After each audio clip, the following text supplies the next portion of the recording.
నమస్తే, welcome to I news. నేను హిమ. మన యూనివర్స్లోని మరొక అంతు చిక్కని మిస్టరీ.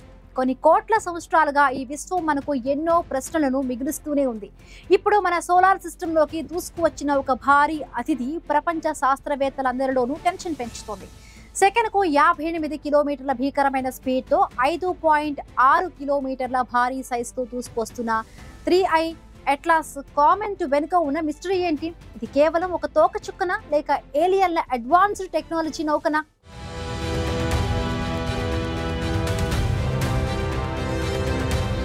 గత సంవత్సరం asteroid terrestrial impact alert system అంటే అట్లాస్ కళ్ళు మన సోలార్ సిస్టమ్ సరిహద్దుల్లో ఒక వింత ఆబ్జెక్ట్ ను గుర్తించాయి. అదే 3I అట్లాస్. 3I అంటే థర్డ్ ఇంటర్స్టెల్లార్ ఆబ్జెక్ట్. అంటే ఇది మన సౌర కుటుంబానికి చెందింది కాదు. మిల్కీవే గెలాక్సీ కోర్ నుంచి కొన్ని బిలియన్ సంవత్సరాల నుంచి ప్రయాణిస్తూ ప్లానెట్స్ ఉన్న మెయిన్ ప్లేన్ మీదగా ఏదో ప్లాన్ చేసినట్టుగా మన వైపుకు దూసుకొస్తోంది. ఈ ఇంట్రాడర్ గురించి సైంటిస్టులకు వచ్చిన మొదటి అనుమానం దాని అనూహ్యమైన స్పీడ్. మన భూమి సెకనుకు 38 కిలోమీటర్ల వేగంతో వెళుతూ ఉంటే ఇది ఏకంగా సెకనుకు 58 కిలోమీటర్ల స్పీడ్తో కొడుతోంది. ఈ ఎగ్జిట్ స్పీడ్ దాటిన వేగం సాధారణ కామెట్కు సాధ్యం కాదు. కానీ అసలు మిస్టరీ ఇక్కడే ఉంది. సాధారణ తోక చిక్కుకు సూర్యుడి వేడి తగిలితే దాని తోక ఎప్పుడూ వెనక వైపు ఉంటుంది.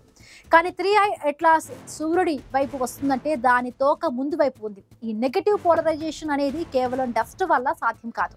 అంతేకాదు, సాధారణ కామెట్లలో నీటి మంచు ఉంటే ఇందులో అధికంగా కార్బన్ డయాక్సైడ్ ఐస్ ఉంది. ఈ అసాధారణ కాంపౌండ్ కారణంగానే ఇది జూపిటర్ అవతల చాలా చల్లగా ఉండే ప్రదేశంలో ఉన్నప్పుడే సబ్లిమేషన్ ను మొదలుపెట్టింది. ఈ అసాధారణతలు అన్నీ కలిపి ఇది కేవలం కామెట్ మాత్రమే కాదని, గ్రహాంతర జీవుల అడ్వాన్స్డ్ టెక్నాలజీ నౌక అయి ఉంటుందని అనుమానాన్ని బలపరుస్తూ ఉన్నాయి.